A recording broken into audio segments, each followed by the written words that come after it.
नमस्कार, मैं doctor Kamaljeet Kaur Mehta, associate professor, department of home science, government girls college पेपार city. आज जिस विषय पर आपके साथ बात करने जा रही हूँ वो विषय है प्रिंटिंग। प्रिंटिंग जो है वो जैसे कि हम जानते हैं कि जो वस्त्र हमने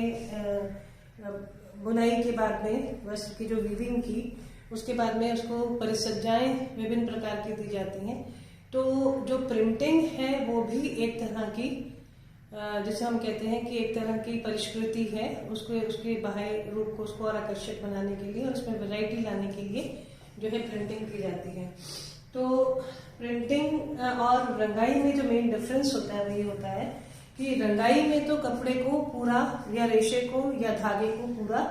डिप करके रंगा जाता है, लेकिन जो प्रिंटिंग है उसमें डिजाइन के अकॉर्डिंगली, यानी जो डिजाइन आपको छापना है, जो डिजाइन की छपाई होनी है, उसके अकॉर्डिंगली ही रंग जो है वो कपड़े पर लगाया जाता है। तो ये बेसिकली प्रिंटिंग और डाइंग में फर्क होता है। अब हम बात करते हैं छपाई की जो विधियां हैं, कितनी तरह की छपाई की जो विधियां हैं, उसमें दो मेन है, प्रत्यक्ष छपाई और दूसरी है अवरोधक छपाई। प्रत्यक्ष छपाई का मतलब ये है कि जो रंग को डायरेक्टली उस पर छापा जाता है, और ये जो है इसमें ये अवरोधक में क्या करते हैं कि कुछ अवरोधक मटेरियल ऐसे होते हैं जिनको कि कपड़े पर लगाकर और फिर छपाई की जाती है। तो हम पहले शुरुआत करते हैं प्रत्यक्ष छपाई से। प्रत्यक्ष छपाई में ये विभिन्न प्रकार हैं: ब्लॉक छपाई, द्विपक्षी छपाई, ब्लॉच छपाई, रोलर छपाई, स्क्रीन छपाई, फ्लॉक छपाई, स्प्रे छपाई और स्टेंसिल छपाई। ये जो इतने वर्गों में, इतने भागों में इसको जो वर्गीकृत किया गया है, इतने टाइप्स में बताया गया है, ये एक्चुअली डिपेंड करता है कि किस तरह का आपने जो है प्रिंटिंग के लिए कौन सा आपने जो इक्विपमेंट है या जो अपैरेटस है या जो उपकरण है किसका उसका प्रयोग किया गया, और उसके अकॉर्डिंगली इस विधि को इसको जो है इसमें विधियां अलग हो जाती हैं। सबसे पहले विधि जो कि ब्लॉक विधि है, ये सबसे प्रचलित विधि है। ये जो है और सबसे पुरानी, सबसे प्राचीनतम विधि है। सबसे पहले जब शुरुआत में जो है पत्तों से और लकड़ी के टुकड़ों से और इस तरह से रंग में डालकर और उसको रंगाई की जाती थी, उसी के आधार पर जो है ये ब्लॉक छपाई की जाती थी। उसी के आधार पर ये ब्लॉक छपाई जो है, इसमें क्या करते हैं कि लकड़ी के ब्लॉक्स होते हैं और उन ब्लॉक्स के ऊपर डिजाइन्स जो है उनको एनग्रेव्ड कर दिया जाता है। एनग्रेव्ड का मतलब ये है कि जैसे जो डिजाइन आपको चाहिए, जिस डिजाइन को, जिस पैटर्न को आप छापना चाहते हैं, उस डिजाइन को जो है कटिंग करके और लकड़ी के ऊपर जो है उसको उभार दिया जाता है और फिर उसको रंग की पेस्ट में डुबोकर और वस्त्र पर ब्लॉक्स के रूप में उसको जो है वस्त्र को पूरा एक समतल उस पर रख के और फिर उसको छापा जाता है। तो इसमें ये जो ब्लॉक छपाई जो है ये जो है इसमें विभिन्न तरह के आजकल ब्लॉक्स बनने लगे हैं, मेटल के भी बनने लगे हैं, मेटेलिक ब्लॉक्स भी हैं। और ये जो ब्लॉक छपाई जो है ये सिर्फ हाथ से ही नहीं, अब ये मशीनों से भी की जाती है। इसमें जो है ब्लॉक्स को, इसमें कपड़े को बिछाकर और जो ब्लॉक जो है उस पे इसको ब्लॉक से दबा के और प्रिंट करने किया जाता है। और जितने रंगों का प्रयोग करना है, जैसे अगर मान लीजिए एक ही डिजाइन में आपको एक जो है आपको 5 रंग के फूल बनाने हैं, तो उसके लिए आपको 5 अलग अलग ब्लॉक्स का इस्तेमाल करना होगा। और एक बार एक रंग से पूरे कपड़े पर जब हो गया है, प्रिंटिंग हो गई है, छपाई हो गई है, तो फिर उसको सूखने के लिए छोड़ दिया जाता है और फिर जो है दोबारा से दूसरे रंग से उसको रंग के ब्लॉक से रंगा जाता है। अब इसमें भी जो है ये बहुत श्रम की आवश्यकता होती है। आपने जयपुर के पास में सांगनेर नाम की एक जगह है जहाँ पर आपने सुना होगा कि बहुत अच्छी जो है चदरें और बहुत अच्छी छपाई जो है वो का काम, ब्लॉक छपाई का काम जो है वहां पर किया जाता है। तो ये जो छपाई है इसमें जो है बहुत सावधानी पूर्वक करने की जरूरत होती है, क्योंकि अगर जो है ब्लॉक इधर से उधर थोड़ा सा खिसक जाए या ब्लॉक की लाइन, तो लाइन जो है या जो डिजाइन है उसमें जो है थोड़ा सा भी एरर आने की संभावना हो सकती है। तो जैसे कि मैंने आपको बताया, ये सिर्फ हाथ से ही नहीं या मशीन से भी की जाती है। तो एक साथ जो है एक जितना ब्लॉक साइज छापना होता है उतना करने के बाद में, और फिर उस ब्लॉक को जो है दूसरे रंग से जो जब छापना होता है तो सेकंड कलर यूज किया जाता है। दूसरा जो है ये द्विपक्षी छपाई। द्विपक्षी छपाई का मतलब ये है कि अगर आप कपड़े को सीधा देखेंगे तो सीधे पे भी आपका प्रिंट है और पीछे भी आपका प्रिंट है, यानी दोनों कपड़े के आगे और पीछे दोनों तरफ जो है कपड़े को जो प्रिंटिंग की जाती है उसको डुप्लेक्स प्रिंटिंग या द्विपक्षी प्रिंटिंग की जाती है। ये जो प्रिंटिंग होती है, इस प्रिंटिंग में बड़े बड़े रोलर्स का प्रयोग किया जाता है और इन रोलर्स के ऊपर डिजाइन्स को एनग्रेव किया जाता है, और एक आगे की सतह पर एक बार एक रोलर पूरा जितनी चौड़ाई है कपड़े की उतना ही चौड़ा रोलर होता है और एक साथ कपड़ा उसके ऊपर छपता है, और फिर जो है दूसरे साइड वापस जो है दूसरे रोलर से छपता है। लेकिन इन दोनों रोलर्स का कोऑर्डिनेशन मतलब जो रेखाएं जो है या जो डिजाइन है वो इस तरह से उस पर एनग्रेव्ड होता है कि कहीं पर भी थोड़ा सा भी मिसमैच नहीं होता है। यानी जैसा डिजाइन आपको ऊपर से दिखेगा, कपड़े को आप देखेंगे, वैसा ही आपको नीचे से भी दिखाई देगा। तो ये होता है आपका जो है डुप्लेक्स छपाई, या जिसको हम द्विपक्षी छपाई कहते हैं। फिर ये जो तीसरा जो है ब्लॉच छपाई, इस ब्लॉच छपाई में क्या होता है कि इसमें कपड़े पर डिजाइन और प्लस कपड़े की जो पृष्ठभूमि होती है, यानी जो बैकग्राउंड होता है, दोनों को एक साथ छापा जाता है। तो बैकग्राउंड का मतलब है, फॉर एग्जाम्पल जैसे अगर मान लीजिए आपने कोई ऐसा डिजाइन छापा है जिसमें आगे की तरफ जो है रेड कलर के फ्लावर्स हैं और पीछे जो है वो येलो कलर का आपका बैकग्राउंड है, यानी येलो कलर का कपड़ा है और उसके ऊपर जो पीछे का पृष्ठभूमि है और ऊपर आपके लाल रंग के फूल हैं। तो उस केस में क्या करते हैं कि पहले जो है जैसे जो लाल फूल जो है वो सफेद कपड़े पर जहां भी है तो वो मशीन प्रिंटिंग से उसको प्रिंट कर दिया जाता है, और फिर जो बाकी का जो हिस्सा होता है, यानी दो फूलों के अंतराल में जो हिस्सा है जिसको पीले रंग का करना है, वो भी उसी तरह का डिजाइन जो है फूलों को हटाकर और उस पर काटा जाता है आपके रोलर पर, और फिर उस रोलर को उस कपड़े के ऊपर फैलाया जाता है, तो जिससे कि रेड कलर के आपके फूल बन गए और येलो कलर का आपकी पृष्ठभूमि या जिसको कि हम बैकग्राउंड कहते हैं। तो ये हुई ब्लॉच प्रिंटिंग। उसके बाद में होती है रोलर छपाई। रोलर छपाई जो है ये ब्लॉक छपाई का ही एक एडवांस जो है वो स्टाइल है। इसमें रोलर्स होते हैं, तो कपड़ों जो रोलर बड़े बड़े जो मेटेलिक रोलर्स होते हैं और रोलर के ऊपर एक बड़ा कंबल, मोटा कंबल लपेट दिया जाता है, फिर एक कपड़े उसको एक और कपड़े से उसको लपेटा जाता है, और फिर उसके ऊपर जिस कपड़े पर आपको प्रिंटिंग करनी है उस कपड़े को लपेटा जाता है। तो जिस तरफ आपके जैसे ये ब्लॉक्स जो होते हैं, जो ये रोलर्स होते हैं, उन रोलर पर प्रिंटिंग चलती जाती है, और इसके लिए क्या होता है कि एक तरफ जो आपके डाई बात है, यानी कि जहां से रंग आ रहा है वो रंग में रोलर डूबते जाते हैं, और वो रोलर जो है उसके दूसरा रोलर जो है वो अपने घूमते घूमते कपड़े को छोड़ता जाता है, और ये पहले वाला रोलर जो रंग वाला है ये उसके ऊपर रंग को डालकर और उसकी छपाई जो है वो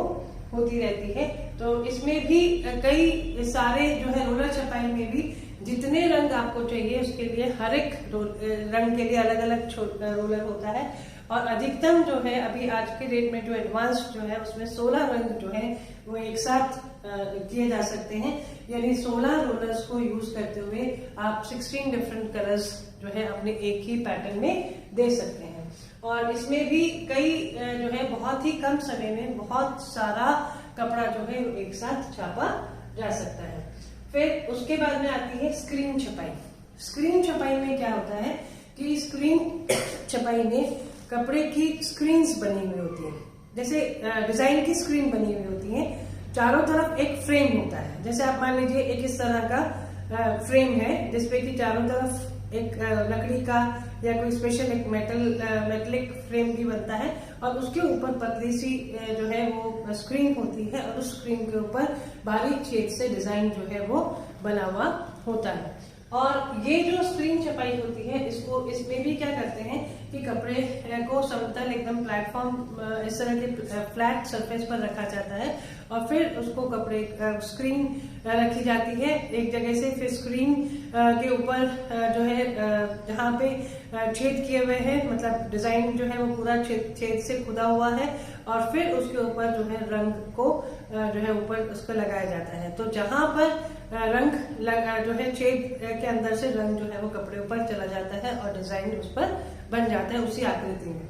और फिर ये जो स्क्रीन प्रिंटिंग होती है, ये स्क्रीन प्रिंटिंग थोड़ी सी मुश्किल इन द सेंस, मतलब ये इसमें समय का और व्यय ज्यादा होता है, ज्यादा श्रम और शक्ति का इसमें प्रयोग होता है। इसमें फिर क्योंकि वो स्क्रीन को हाथ से उठाकर नेक्स्ट उस पर रखनी होती है और जब हाथ से उठाकर स्क्रीन को रखा जाता है तो खास ध्यान ये दिया जाता है कि जो है वो जो है स्क्रीन इधर उधर खिसके ना या एक ही उस लाइन में आए जिससे कि डिजाइन में कोई किसी तरह का एरर या छपाई में कुछ गलती ना लगे। उसके बाद में होती है ये फ्लॉक छपाई। फ्लॉक छपाई जो है ये एक खास तरह की छपाई है। इसमें क्या करते हैं कि पहले जो है इमल्शन जो ये रहता है आपका,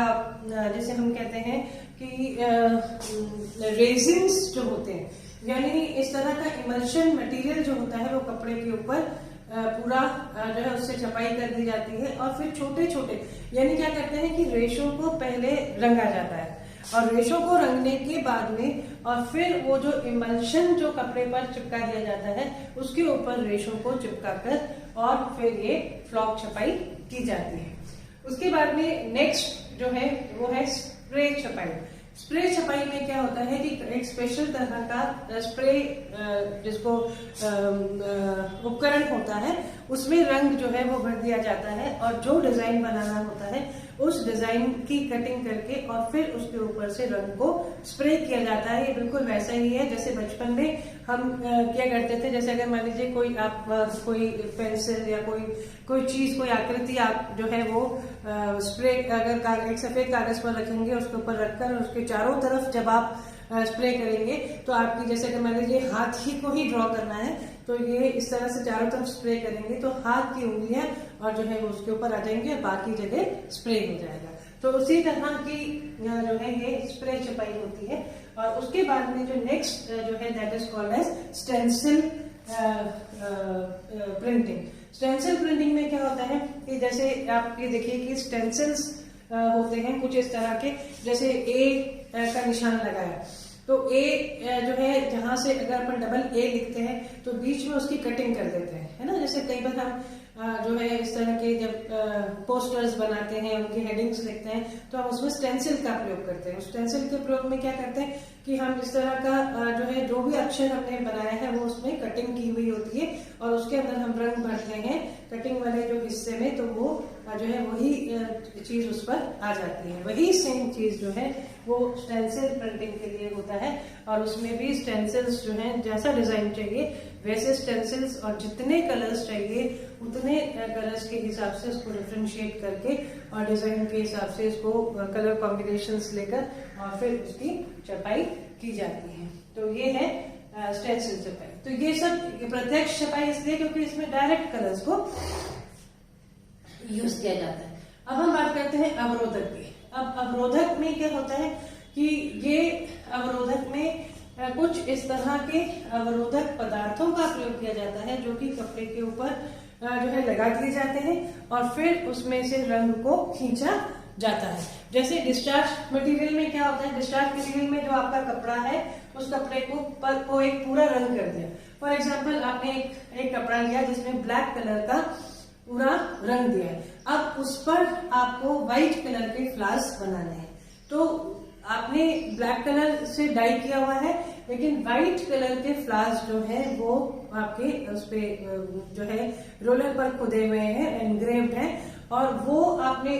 उसके आपने क्या किया, इमल्शन उस पर लगा दिया और जैसे ही आप जो है उसको फिराएंगे तो वहां से वो कपड़ा जो है वो जो आपका रोलर है वो वहां से डिजाइन के हिसाब से उस कलर को खींच लेगा, है ना। जैसे फॉर एग्जांपल इसमें मैं आपको कुछ इस तरह का ड्रॉ करके बताऊं कि जैसे ये देखिए, जैसे ये आपका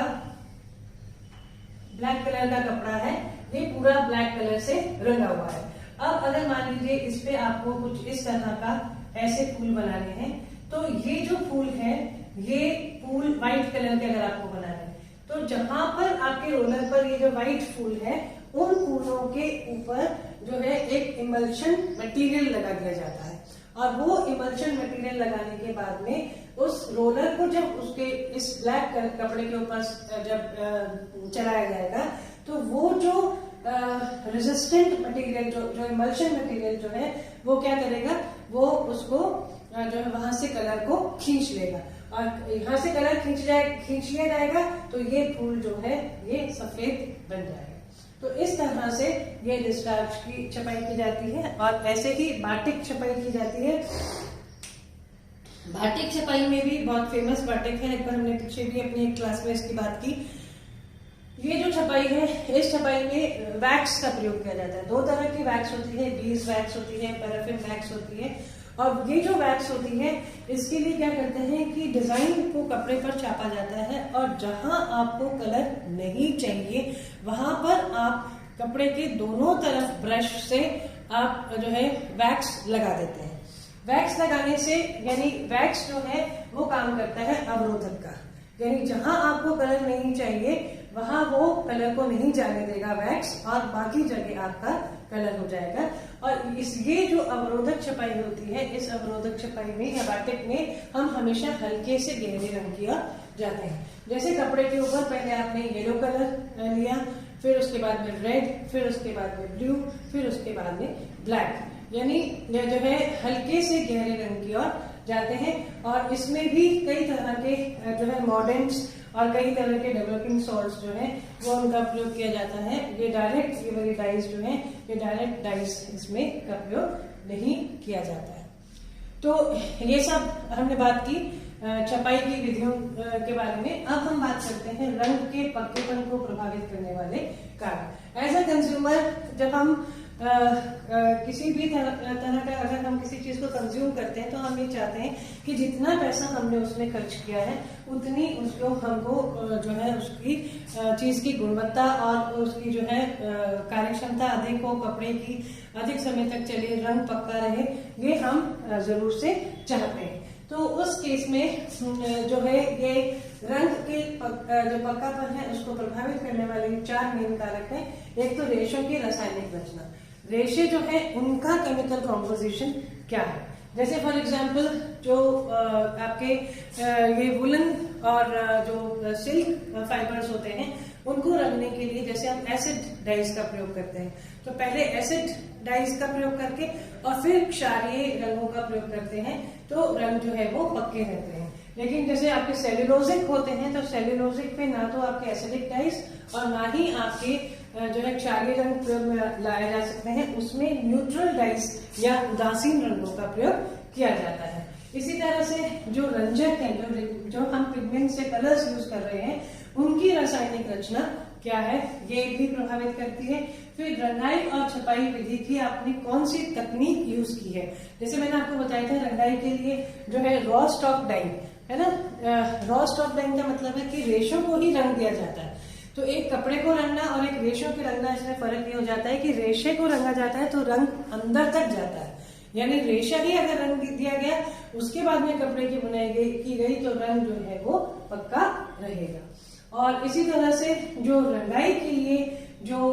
रसायन प्रयुक्त किए जाते हैं वो भी प्रभावित करते हैं हमारे रंग के पक्केपन को। कपड़ा जो है कितना पक्का रंग रहेगा। अब इसमें भी जो है कई तरह के जो है डेवलपिंग सॉल्ट्स, कई तरह के मॉडर्न्स जो है वो केमिकल्स इसमें प्रयोग किए जाते हैं, और वो अगर सही मात्रा में और सही यूज किए जाएंगे तो कपड़ा जो है वो उसका रंग पक्का रहेगा। और लास्ट में आपका इसी में एक और टॉपिक है कि वस्त्र के रंग के पक्केपन की जांच कैसे की जा सकती है। जैसे आप कपड़ा खरीदने जा रहे हैं और आप ये जानना चाहते हैं कि कपड़ा जो है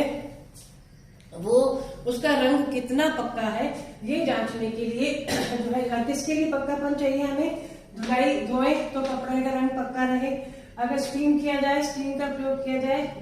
अगर इस्त्री प्रेस किया जाए, पसीने से भी कई बार कपड़े जो है वो उसका रंग फीका पड़ जाता है, और धूप और प्रकाश के प्रति भी पक्कापन हो। इसके लिए क्या करते हैं, अगर धुलाई के लिए पक्कापन हमको टेस्ट करना है तो हम क्या करते हैं कि एक पीस एक कपड़े का लेकर और उसको गीला करके और उसको जो है 2 सफेद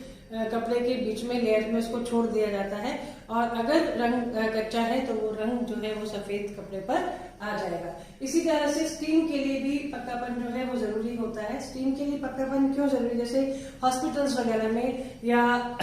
जो जहां पर हम डिसइंफेक्ट करते हैं चीजों को, स्टीम करते हैं, तो रंग ऐसे होने चाहिए जो कि स्टीम के लिए भी पक्के हों। तो इसमें भी क्या करते हैं, कपड़े का पीस लेकर और उसको जो है दोनों तरफ उसको सफेद कपड़े में पिनअप कर दिया जाता है, और फिर जैसे चाय की केतली या कोई और स्टीमर जो होता है उससे स्टीम छोड़ी जाती है, और अगर रंग कच्चा है तो वो सफेद कपड़ा जो है आपका वो उस पर रंग आ जाएगा।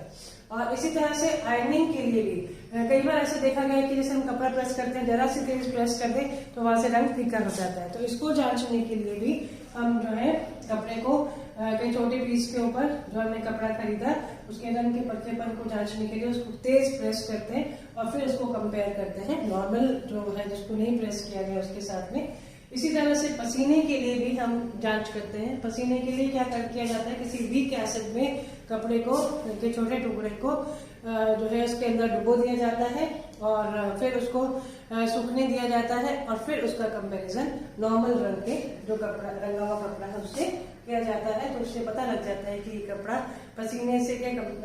कांटेक्ट में आकर इसमें रंग तो नहीं निकल जाएगा। और ऐसे ही धूप और प्रकाश के लिए जो है धूप और प्रकाश के लिए भी जो है धूप में कपड़े को जो है पीस को धूप में कुछ टाइम के लिए छोड़ दिया जाता है, 15 से 20 दिन, और फिर उसको धूप में कांटेक्ट में रहने के बाद में और फिर उसको नॉर्मल कपड़े के साथ में जब कंपेयर किया जाता है। और इसके लिए जो है आजकल और भी ऐसे उपकरण भी आ गए हैं कि जिनको की यूज करके और जो है 20-25 दिन का इंतजार ना करना पड़े और जल्दी ही कपड़ा जो है उसकी जांच की जा सके कि वो धूप और प्रकाश के लिए पक्के हैं या नहीं। तो जो है इस क्लास में हमने जो है छपाई की विधियां, कितने तरह की छपाई होती है और रंग के पक्केपन के लिए कौन से कारक हैं और रंग के पक्केपन को कैसे जांच की जाती है, इसके बारे में हमने इसको पढ़ा। धन्यवाद।